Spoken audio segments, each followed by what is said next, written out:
Good morning.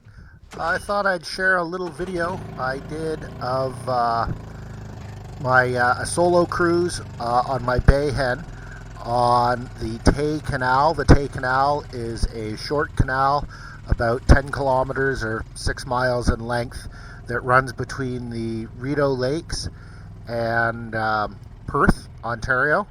So I trailered the boat down, launched it right in Perth at Last Dual Park, and spent the first day I cruised up into Perth under three very low bridges.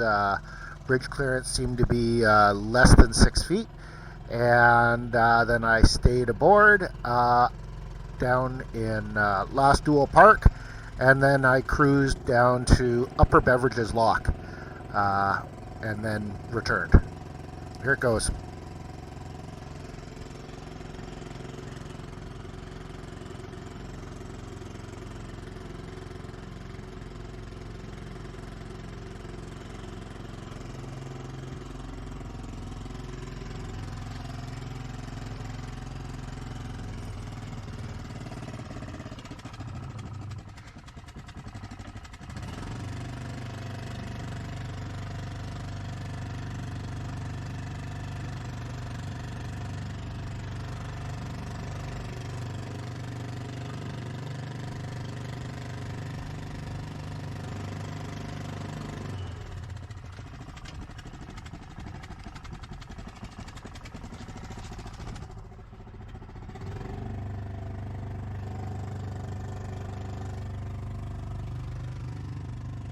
This is the first of the three bridges. This one clearance is maybe 8 to 10 feet, but just because you can make it through this one doesn't mean you'll be able to make it through the next.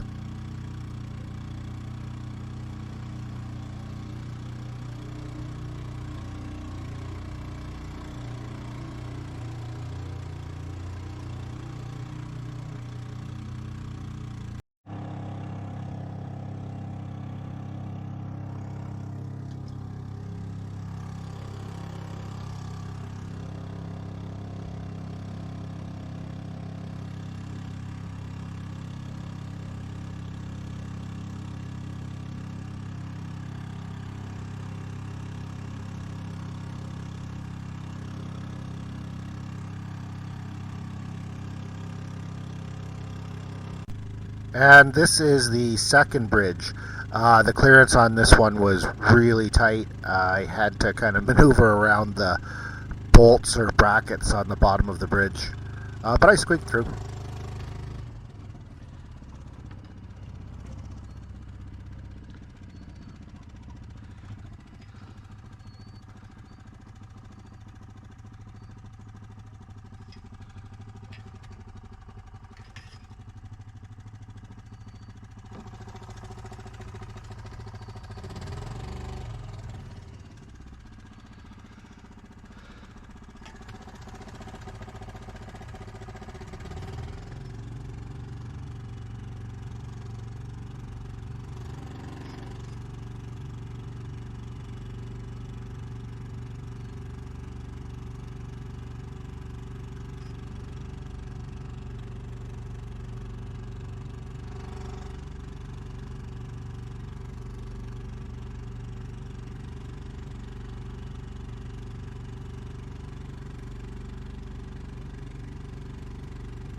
And the third bridge here, this one's nice and high, no problems with clearance. If you can make it past the wooden swing bridge, then you can make it underneath this one here.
Nice floating wood dock to land on with a ramp up and down.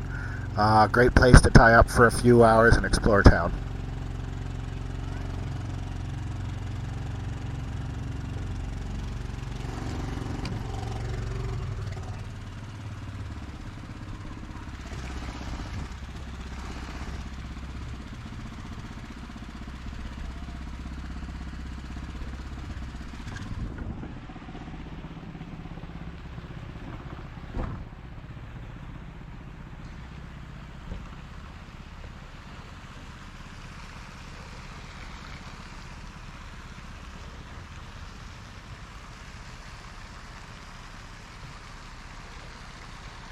Well, here we are, historic downtown Perth, Ontario.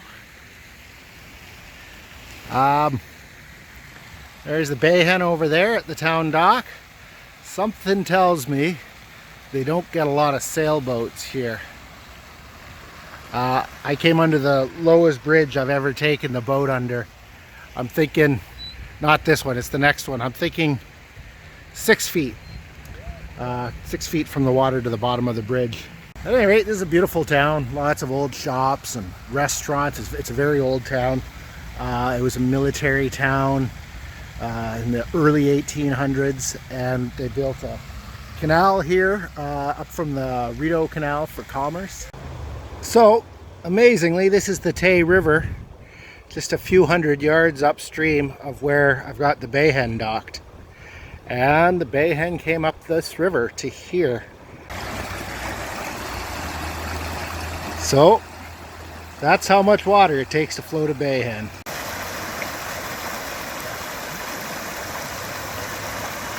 And this is the next bridge up. Another few hundred yards. Nice spot. That looks like a restaurant with a patio over there to me, and I haven't had lunch.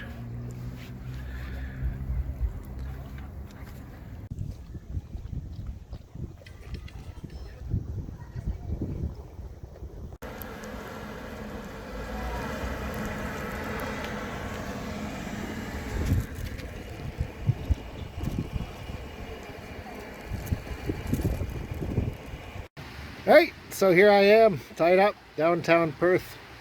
This is cool. I didn't think you'd be able to get a sailboat up here. I thought it was mostly just canoes and small open power boats, but I was able to squeeze through. Perth, yeah. So there was a officers' barracks, British Army officers' barracks and training facility here in the early 1800s, and it's been a trading center, I guess because of the Tay River.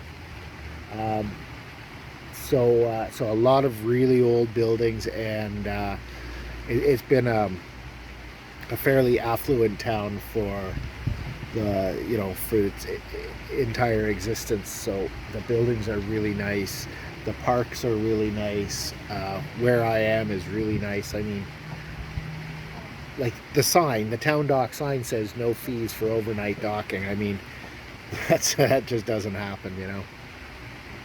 No fees for overnight docking. I don't think I've never seen a sign that said that before. Oh, and with washrooms. I mean, I've found free places to dock, but not a sign that said that it was free to dock. Pretty cool. Alright, I'm just sitting here, people watching. I'm right in the heart of things. There's restaurants with patios, and there's kayakers coming into the little lagoon with the fountains over there, and it's Sunday. It's Mother's Day, actually. Alright, that's it.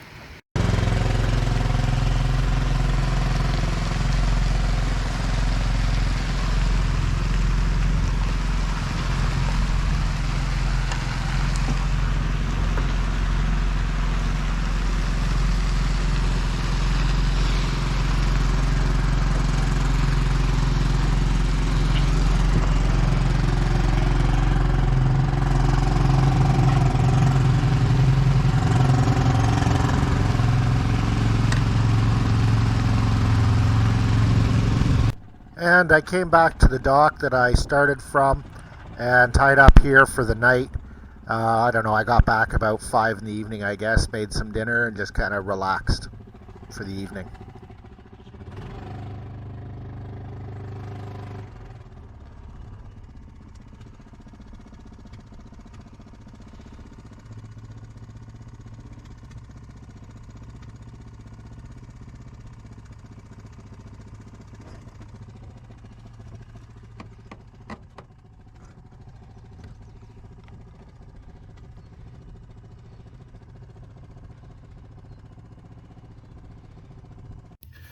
All right, here I am, just waking up.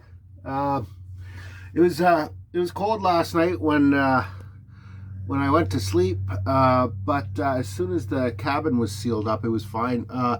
The temperature went down to 3 Celsius last night, but it stayed pretty good in the boat.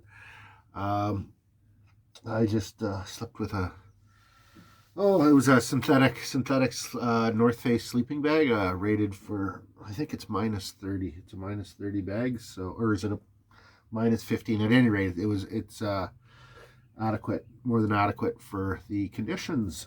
And the dog, where is he? I can hear him snoring still. He's found his way underneath the sleeping bag too. Now you can see lots of condensation on the windows from the cold, because I guess, it was 3 Celsius outside, and I don't know, I'm just guessing. It feels like it might be 12 or 15 in here. Let's see what it looks like outside.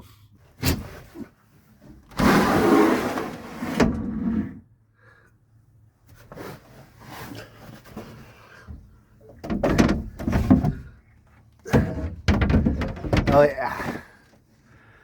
Yeah. That's a nice, oh, that sun's warm.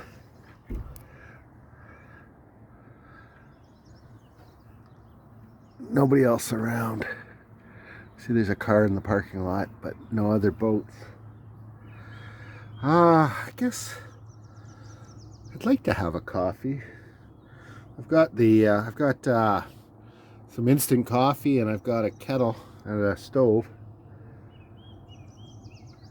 On the other hand, I'd like to go for a cruise down the canal, and I've got juice and snacks. I might skip the coffee. One piece of gear that's super awesome for solo is this running snail radio. It's got a solar panel, but you can also charge it by USB before you leave home, or if you've got a 12-volt charger. I don't have any electricity on this boat right now. I do have a solar system for it, but I didn't bring it today because well, I didn't bring it on this cruise because I just didn't feel like I'd need it, and I was right, I haven't needed it. So at any rate, it's an AM FM radio. It's, I think, IP67, waterproof. It's got this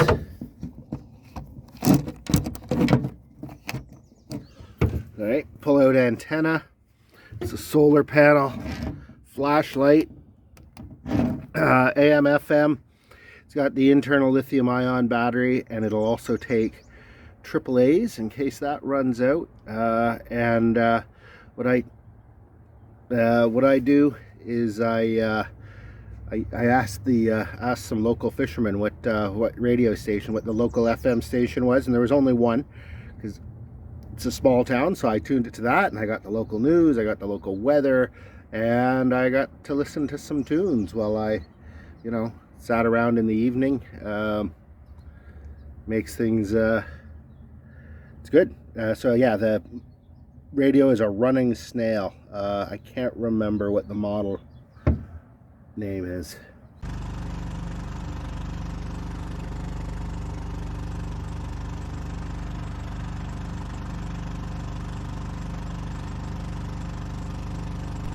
So I did the trip down to Beveridge's Loch. It was a distance of about 10 kilometers.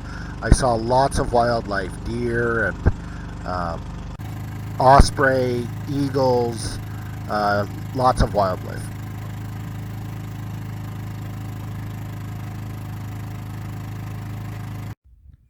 Well, Here we are, made it. Made it through the Tay Canal, about 10 kilometers. Boy, was that beautiful. It was not what I was expecting. Just massive wetland glades, fens, no people. Didn't see a single other boat, which makes sense because the locks aren't open yet. But there was nobody else there. I saw deer on the shore. I saw osprey. I saw eagles. Just beautiful. So I think this is Beveridge's Lock Station. I think it's the only lock on the Tay Canal. I'm gonna go explore. A quick look at the lock station there, way up there. I found out by reading a sign that this is Upper Beveridge's Lock Station. It's a fairly deep lock. What would that be? Might be 20 feet. And then there's a Lower Beveridge's as well. Just thought I'd have a little bit of breakfast before heading back out on the water. I have some Chipotle salami. I'm trying to decide if I should make some coffee. All right, I'll do the salami for now.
This section through here was man-made canal.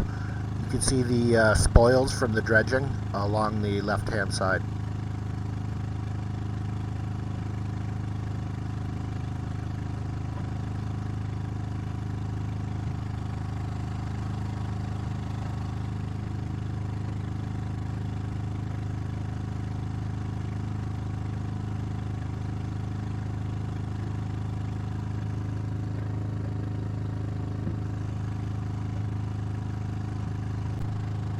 Then after the man-made canal section, it opened up into a huge wetland. And this is where I saw a lot of the wildlife that I saw. I saw white-tailed deer right on the point here. I saw eagles circling. I saw an osprey fly overhead. I could see carp and other large fish in the water. The water's really shallow throughout the entire Tay Canal system.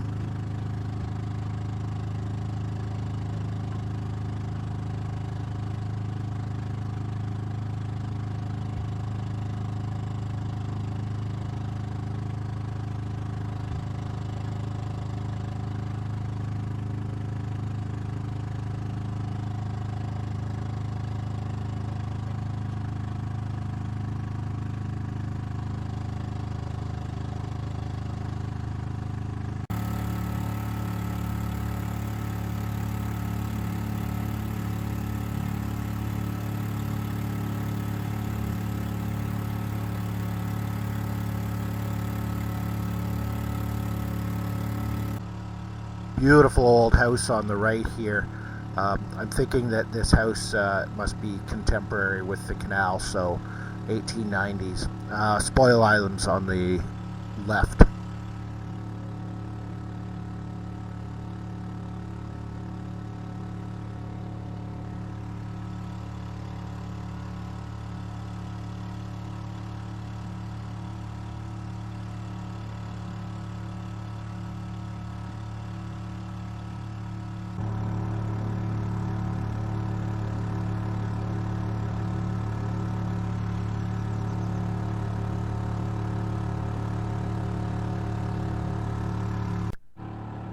And it stays fairly wide with wetlands for a ways after the large wetland glades until it narrows down to a river again.